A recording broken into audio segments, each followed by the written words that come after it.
السلام عليكم أعزائي طلبة وطالبات وأولياء أمور الصف الثالث الإعدادي. إن شاء الله النهاردة هنبدأ مع بعض شرح الوحدة الأولى من كتاب جيم. طيب في البداية كده حابب أفكرك، هتلاقيني سايب لك في صندوق الوصف الرابط ده موجود فيه شرح الوحدة بالكامل على السبورة، وهسيب لك برضو رابط تاني موجود فيه حل الوحدة الأولى بالكامل من كتاب جيم. النهاردة بقى هنبدأ ناخد الوحدة من الكتاب. طيب الدرس الأول والتاني هنبدأ نشرحه بالتفصيل بداية بجزء الكلمات. طيب هناخد أهم كلمة أو أهم كلمات عندنا. معرض الأحياء المائية، طبعا دي اسمها أكواريوم، ركز في النطق كده، اسمها أكواريوم. طيب كلمة أكواريوم يعني معرض الأحياء المائية. الحدائق النباتية دي اسمها بوتانيكال جاردنز، كلمة مهمة جدا عليك، اسمها بوتانيكال جاردنز. وخلي بالك كلمة بوتانيكال جاردنز حدائق، لو قلت جاردن تبقى حديقة واحدة. خاصة دي اسمها سبيشالي، تاني كده سبيشالي. CIA هنا بننطقها بصوت الشا، كأنك انت بتقول سبيشالي يبقى CIA بننطقها شا. كلمة حدث يعني ايفنت، يبقى انت كلمة حدث بتقول عليها ايفنت. طيب بحيرة بقى يعني ليك، تاني كده ليك يعني بحيرة. آثار اللي هي مونيومنتس، ودي مقصود بها الآثار. طب لو قلت أثر واحد بيبقى مونيومنت. محمية طبيعية اسمها نيتشر ريسيرف، تاني كده نيتشر ريسيرف، دي مقصود بيها المحمية الطبيعية اللي بنحفظ فيها الحيوانات وبنحمي فيها النباتات يعني. طبعا TURE بنطقها زي صوت الشه، بول نيتشر. نيجي بعد كده على الجزء الثاني. هادئ يعني peaceful، ودي صفة هادئ أو آمن اسمها peaceful، تاني كده peaceful. أطلال أو أنقاض، كلمة الأنقاض اللي هي بقايا الآثار دي اسمها ruins، تاني كده ruins يعني أطلال. مطعم طبعا يعني ريستورانت، كلمة سهلة كانت عليك قبل كده، تاني كده اسمه ريستورانت. طيب بعد كده بيكون عندي مركز تسوق. مركز تسوق يا شباب ده اسمه شوبينج سنتر، تاني كده شوبينج سنتر اللي هو مركز التسوق. طب مركز رياضي ده اسمه سبورتس سنتر، النطق تاني سبورتس سنتر. طيب محطة، كلمة محطة هي كلمة ستيشن، وخلي بالك بقى ستيشن TION في أي كلمة ده مقطع بنطقه شن، زي بولوشن، انفورميشن، ستيشن وهكذا. طيب حركة المرور دي معناها ترافيك، تاني كده اسمها ايه؟ ترافيك اللي هي حركة المرور. بعد كده بيقول لي هنا منطقة أو مساحة، يكمل الكلمات مع بعض. منطقة أو مساحة دي بنقول عليها اريا، تاني كده اسمها اريا يعني منطقة أو مساحة. يفحص يعني تشيك، يتحقق يعني تشيك. كلمة ابنة دي اسمها daughter، خلي بالك كلمة daughter الGH هنا سايلنت ما بنطقهاش، فبقول daughter. طيب يصف يعني describe، كلمة مهمة جدا معناها describe يعني يصف. طيب كلمة قاموس، القاموس بنقول عليه dictionary، خلي بالك كده dictionary TION بنقول عليها شن، خلاص عرفنا المقطع ده. وممكن تسمعها برضو dictionary، الكلمتين صح، نطق طبعا مهم ونطق صح. يشمل أو يتضمن include، تاني كده اسمها ايه؟ include. آلة يعني ماشين، آلة اسمها ماشين، وبرضو هنا بقول ماشين اللي هي الآلة. الدراجة النارية دي اسمها موتور بايك، اللي هي الموتوسيكل أو الدراجة النارية اسمها موتور بايك، أما العجلة بس فاسمها بايك. بعد كده بيديني جزء كده مراجعة على الكلمات المهمة، بيديني اختياري وبيديني فوق هنا 4 كلمات هختار منهم 3. تعال نشوف كده. أول سؤال بيقول لي that not can make good coffee. طيب بيقول هذه الايه بتعمل قهوة جيدة. الكلمة الوحيدة اللي تنفع اللي هي ان انا اقول that machine، يعني اقول هذه الآلة بتصنع قهوة جيدة، اللي هي آلة صنع القهوة اللي هي اسمها coffee machine. بعد كده can you not your room. طيب حد بيقول للتاني هل انت تقدر توصف غرفتك؟ طبعا يصف بقى اللي هي ايه؟ اللي هي describe، يبقى اقول هنا describe اللي هي معناها يصف. واللي بعده بيقول لي هنا I was fishing in the not. حد بيقول انا كنت بصطاد فين؟ طبعا المكان اللي تصطاد منه البحيرة، بحيرة بقى اللي هي ليك، يبقى تقول لي هنا ليك. الصفحة اللي بعد كده نكمل مع بعض، بيكون عندنا جزء مهم جدا وهو جزء السينونيمز والانتونيمز. خلي بالك بقى كلمة سينونيم يعني معنى او مرادف، وكلمة انتونيم يعني عكس الكلمة او مضاد الكلمة. طيب دلوقتي هنحفظ الكلمة ومعناها وعكسها، لازم يا شباب الجزء ده مهم جدا. وخلي بالك يعني كلمة جذاب وكلمة جميل الاتنين نفس المعنى، وعكسهم بقى كلمة قبيح. خلينا نشوف. أول كلمة عندي كلمة attractive، ودي صفة معناها جذاب أو جميل، بتساوي عندي في المعنى كلمة beautiful، ودي برضو جميل أو جذاب نفس الكلام بتساويها، فنقدر نحفظ الكلمتين بمعنى واحد اللي هو جذاب يعني beautiful وattractive عشان تقدر تحفظ. عكسها كلمة ugly يعني قبيح او unattractive يعني غير جذاب او غير جميل. اليو ان هنا دي بادئه بتعكس الكلمه. احنا قلنا دي جذاب، لما احط لها يو ان في الاول تبقى غير جذاب او غير جميل. كلمه careful دي معناها حريص، ودي صفه برضو بتساوي كلمه cautious اللي هي معناها حذر او حريص. خلي بالك التي اي او بنطقها شهر، فبقول cautious حذر او حريص برضو. وعكسها مهمل اللي هي careless. care بحط لها suffix في النهايه اللي هو less فتبقى careless. غالي الثمن دي اسمها expensive. expensive يعني غالي الثمن، بتساوي كلمة costly. كلمة costly يعني مكلف، غالي برضو نفس المعنى. طيب عكسها بقى كلمة cheap. cheap يعني رخيص، و inexpensive يعني غير غالي الثمن. يبقى لما يقول لك عكس كلمة expensive أو costly تقول له cheap أو inexpensive. طيب مفيد يعني helpful. طيب بتساوي إيه؟ معناها useful، لها نفس المعنى، مفيد نافع، يبقى الاثنين نفس الايه المعنى. عكسها useless. كلمة useless يعني عديم الفائدة. بعد كده بيقول لي important يعني هام او مهم، دي بتساوي كلمة اسمها essential. التي اي اي هنا برضو نطقناها شه، فبنقول essential. essential يعني هام او اساسي. وعكسها unimportant اللي هي معناها غير هام او غير ضروري يعني. طيب بعد كده بيقول لي interesting يعني شيق، وخلي بالك كلمة interesting هنا اخرها اي ان جي، تمام؟ فاللي هتساويها برضو exciting اخرها اي ان جي برضو، خلي بالك من الملحوظة المهمة دي. طيب عكس كلمة exciting كلمة boring، وboring معناها ممل، دي عكس كلمة شيق او مثير. طيب كلمة قريب دي اسمها near، وبتساوي برضو كلمة close. ايه ده يا مستر، هي مش close يعني مغلق؟ قال لك بتيجي بمعنى تاني بمعنى قريب، لازم تحفظها. يبقى كلمة near و close نفس المعنى. طيب عكسها كلمة far يعني بعيد، ودistant اللي هي برضو بعيد برضو لها نفس المعنى. بعد كده كلمة peaceful تاني كده، peaceful يعني هادئ. peaceful مهمة جدا، بتساوي quiet وبتساوي calm. الكلمتين دول بيساوي كلمة peaceful، يبقى التلاتة اللي هم معنى واحد اللي هو هادي. وعكسها بقى noisy. noisy اللي هي صاخب أو مزعج يعني. طيب بعد كده بيقول لي معتاد يعني usual، وبتساوي كلمة common أو normal اللي هي شائع أو معتاد أو عادي، التلاتة واحد.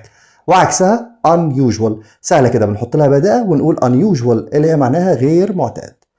طيب بعد ما خلصنا الجزء ده في جزء تاني مهم برضو اللي هو طبعا الاكسبريشنز. جزء التعبيرات هو كلمة بيجي مع كلمة تانية بتدينا معنى ثابت، زي كلمة دو بتيجي مع كلمات كتير ولها معاني. طيب كلمة دو أول كلمة بتيجي معايا كلمة a job.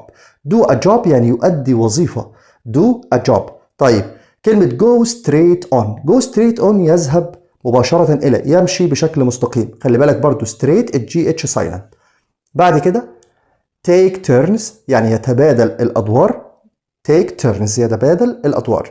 وكلمة turn left أو right يعني ينعطف يسارا أو ينعطف يمينا. أنت بتحفظ المصطلح على بعضه، يعني تقول لي مثلا كلمة go straight on على بعضها خلاص.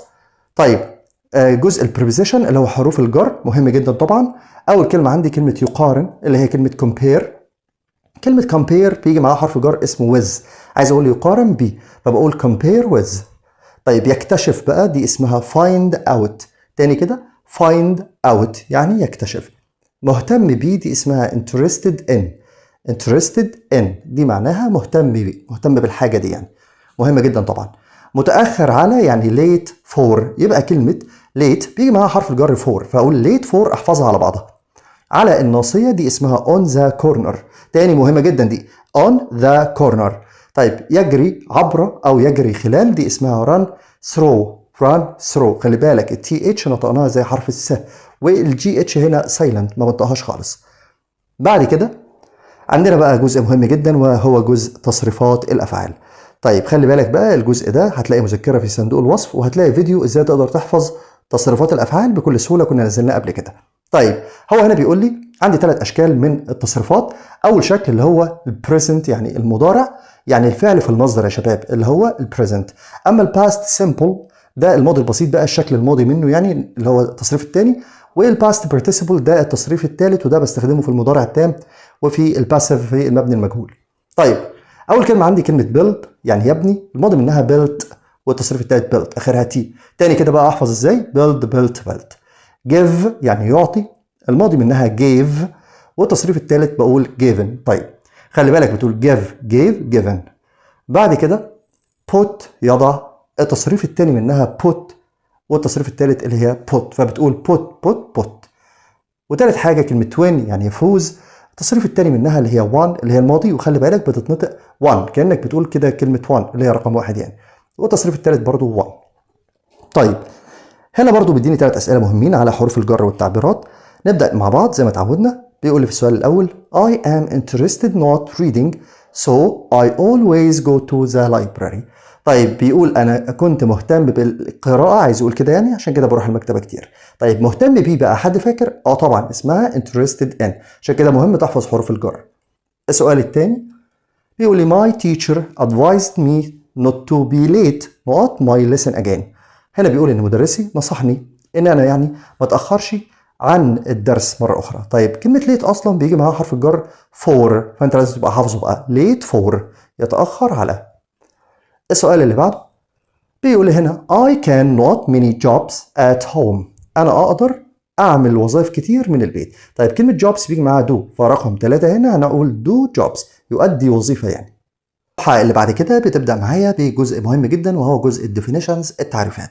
طيب الجزء ده في ناس بتشتكي منه بتقول لي يا مستر الجزء ده صعب في الحفظ.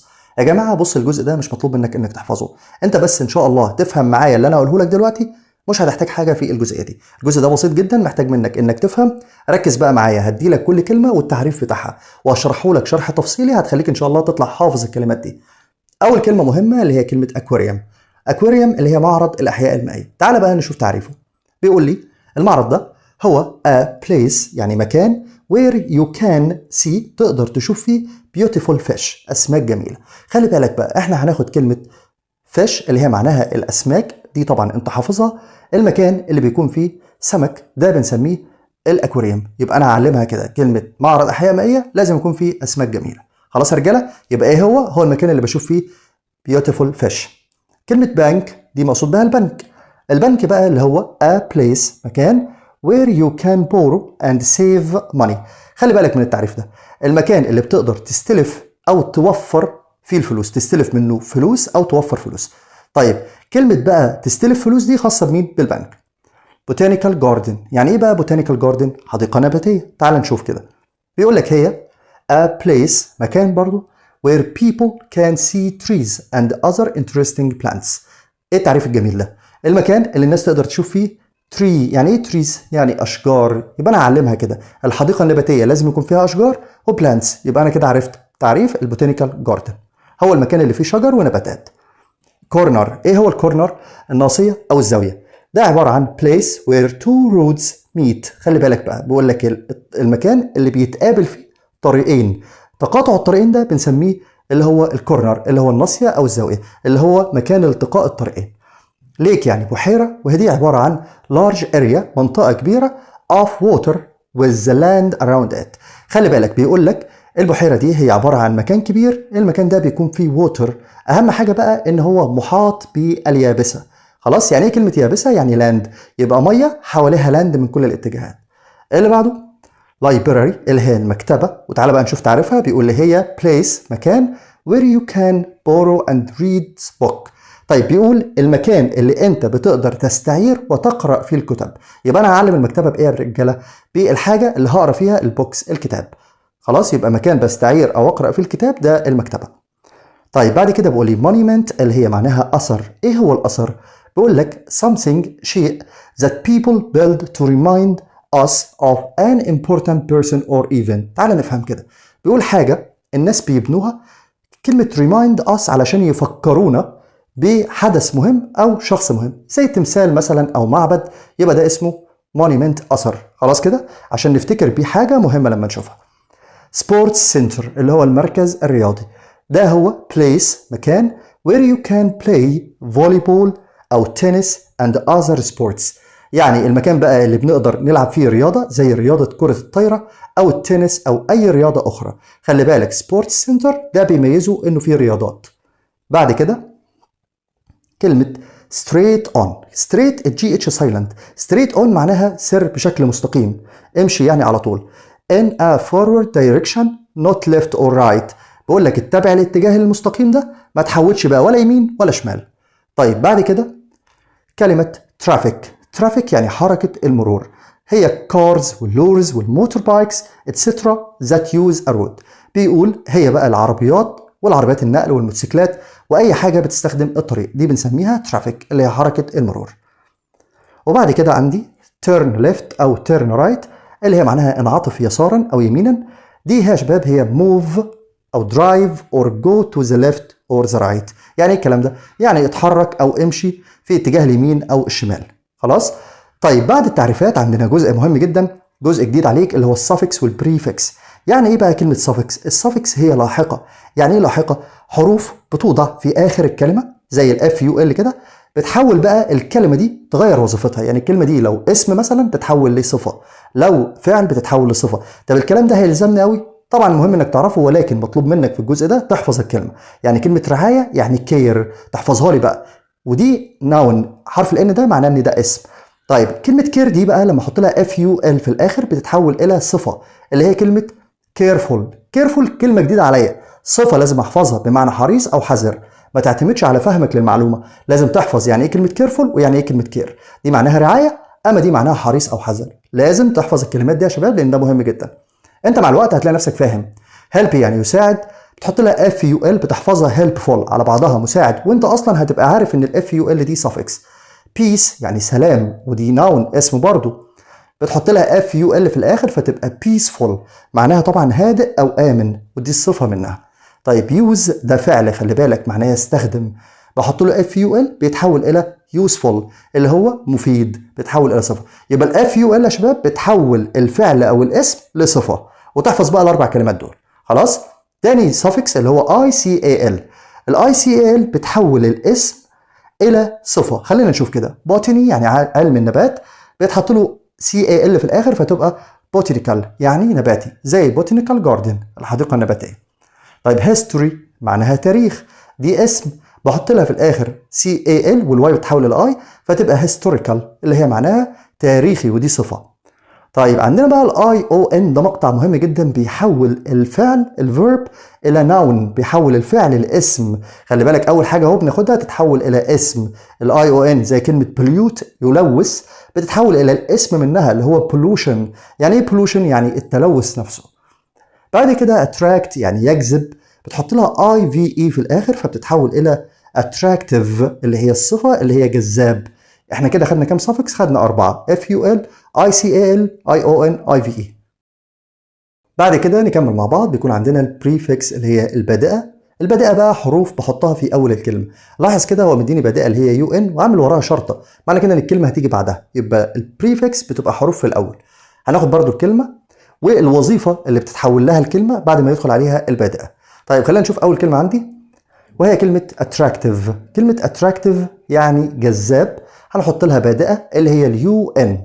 وخلي بالك جذاب وجميل دي صفه، لما بيجي لها اليو ان في الاول بتحولها لعكسها، يبقى كده البادئه اللي هي يو ان بتجيب لي عكس الصفه، فتقول لي unattractive غير جذاب. تمام؟ طيب هناخد برضو نفس البادئه مع كلمه ثانيه. تاني كلمه عندي كلمه important. طب important يعني مهم، ودي صفه. تمام؟ لما بتحط لها اليو ان في الاول بتبقى unimportant. ها احنا قلنا دي معناها غير مهم، يعني اليو ان بتديني عكس الصفه. خلاص يا رجاله؟ يبقى unimportant غير هام. طيب ناخد مثال كمان. interesting دي شيق. طيب لما احط لها uninteresting، ها انت حفظت بقى غير شيق. طب انا هعمل ايه هنا يا مستر؟ هتحفظ الكلمات، يعني تقول لي غير شيق يعني uninteresting. طيب عندي كلمه زي true برضو بتاخد نفس البدايه، untrue غير صحيح. وكلمه اسمها usual. كلمه usual يعني معتاد، بتحط لها البدايه هي وتبقى unusual غير معتاد. يبقى انت بتحفظ ايه بقى الكلمات اللي لما بتاخد يو ان بتديني عكسها. طب امال الاي ان برضو دي بدايه، بتيجي مع كلمه expensive اللي هي غالي الثمن، تحط لها اي ان في الاول فتبقى inexpensive، دي معناها غير غالي الثمن، رخيص يعني عكسها. ايه ده؟ طب ما انا كده هتلخبط. لا، لازم تحفظ كل كلمه بالبادئه بتاعتها. خلاص يا رجاله؟ طيب بعد كده بيكون عندي الجزء الخاص بالاماكن اللي موجوده عندي في اليونت. اول مكان مهم اللي هو اسماعيليه، اللي هو طبعا مدينه الاسماعيليه. طبعا الجزء ده برضه حافظ يا شباب. بورسعيد اللي هي بورسعيد، والسويس اللي هي السويس. بعد كده عندي The Natural Science Museum. The Natural Science Museum يعني متحف العلوم الطبيعية، وقلنا التي يو ار بننطقها زي صوت الشح فنقول Natural Science Museum. طيب تمثال أبو الهول ده يا شباب اسمه The Sphinx. البي اتش هنا بنطقها زي حرف الاف، فبقول سفنكس اللي هو تمثال ابو الهول. طيب قناه السويس بقى دي ذا سويس كانال. طيب بكده جزء الكلمات الخاصه عليك في اليونت والتعريفات انت فهمته جدا. ذاكر الدرس الاول والثاني. طيب امال يا مستر الملحوظات دي بقى مهمه جدا جدا جدا وهنتعلمها دلوقتي برضو مع بعض. طيب انا اول ملحوظه عندي بتقول ان في كلمه اسمها يصل الى. يصل الى لها 3 معاني، كل معنى له علامه كده. اول معنى كلمه ريتش. طيب ما ريتش يعني يصل، امال فين الى؟ لا يا سيدي، ريتش على بعضها كده اسمها يصل الى. ايه ده من غير حرف جر؟ من غير حرف جر. يعني يصل الى القاهره اقول ريتش كايرو على طول. طب امال جيت تو؟ جيت تو يصل الى بس لها شرط ان تو لازم تيجي معاها، يبقى جيت تو يصل الى. طب انا هعمل ايه؟ انت بقى تشوف في الاختيارات، لو في تو تختار جيت، مفيش حرف جر خالص تختار ريتش. سهله اللعبه. طيب في كلمه كمان اخيره وهي كلمه arrive. كلمه arrive بيجي وراها حرفين جر، يا اما ان يا اما at. ان مع المكان الكبير زي الدوله او المدينه، فاقول لك مثلا arrive in Egypt. طيب امال at مع المكان الصغير المحدود اللي هو داخل المدينه، زي مدرسه لها سور مثلا، بيت، مكتب، وهكذا. طب ناخد امثله على الكلام ده. الاول كلمه ريتش بيجي وراها مكان من غير حرف جر. جيت تو على بعضها ما ينفعش جيت من غير تو ابدا. arrive in مكان كبير وarrive at مكان صغير، كل حاجه ولها العلامه بتاعتها. طب ناخد اكتر الافكار في السؤال. بقول لي the Suez Canal runs through the city before it reaches the sea. خلي بالك هنا بيقول لك هي بتصل الى البحر قبل ما توصل البحر. كلمه ريتش هنا مش جاي وراها اي حرف جر، خلاص، بمعنى يصل الى، من غير حروف جر، من غير حروف جر. طيب اللي بعده he arrived in Cairo. اهم حاجه بقى لما تلاقي arrive حط عينك على الكلمه اللي بعد النقط، شوفها مكان كبير ولا صغير. مكان كبير تاخد ان، طب لو مكان صغير تاخد at. هو بيقول ان هو وصل القاهره الشهر اللي فات. طب امال he got to Cairo؟ هي بس لازم to، يعني ما ينفعش تقول he got Cairo، غلط. she arrived at school on time، برضه لو مكان صغير زي ما قلنا school يعني مدرسه، المدرسه يبقى اقول arrive at. خلاص، يبقى هو بقى بيجيب لي كلمه ويشيل حرف الجر، يحط حرف الجر. كلمه جوت ما بتجيش غير مع تو، وهكذا. تاني ملحوظه عندي كلمه هير بيجي وراها مفعول وبعدين فعل مضاف له اي ان جي او اسم. بالمناسبه الفعل المضاف له اي ان جي هو اصلا اسم يا شباب، يعني اقول لك playing اللعب. you can only hear the birds. هنا بيقول لك انت بتقدر تسمع غناء الطيور، يبقى هنا كلمه هير جاء وراها طبعا فعل مضاف له اي ان جي. طيب المثال الثاني بيقول لي she heard the phone ring and went to answer it. طيب خلي بالك هنا بيقول سمعت التليفون، ماله بقى؟ رينج، الفعل جاي لك فين؟ في المصدر. طيب بعد كده عندي الجزء الخاص بالتفضيل. طيب التفضيل يا شباب اصلا بيكون ذا والصفه واي اس تي، او ذا موست والصفه. قال لك بقى بنحذف ذا لو في اس الملكيه. طب ايه اس الملكيه دي؟ خلينا نشوف المثال ده. بيقول لي ذا سفنكس ات جيزه perhaps Egypt's. المفروض يقول the most، قال لك لا، الابوستروفي اس دي اسمها اس الملكيه. عايز يقول لك ان هو اشهر اثر مصري بيخليها ملكيه لدوله مصر. شفت الابوستروفي اس ما بتجيبش ذا اللي هي بتاعه التفضيل. اخر حاجه كلمه love وانجوي، وخلي بالك برضو كلمه stop وكلمات كتير كلهم بيجوا وراهم الفعل مضاف له اي ان جي او اسم. زي ما اقول لك مثلا I love watching، انا احب مشاهده السمك. قلنا الفعل المضاف له اي ان جي هنا بيكون اسم برضو. I enjoy playing، انا بحب او استمتع بلعب الشطرنج. يبقى enjoy و love بيجي وراهم الفعل اخره اي ان جي، لازم نحفظها.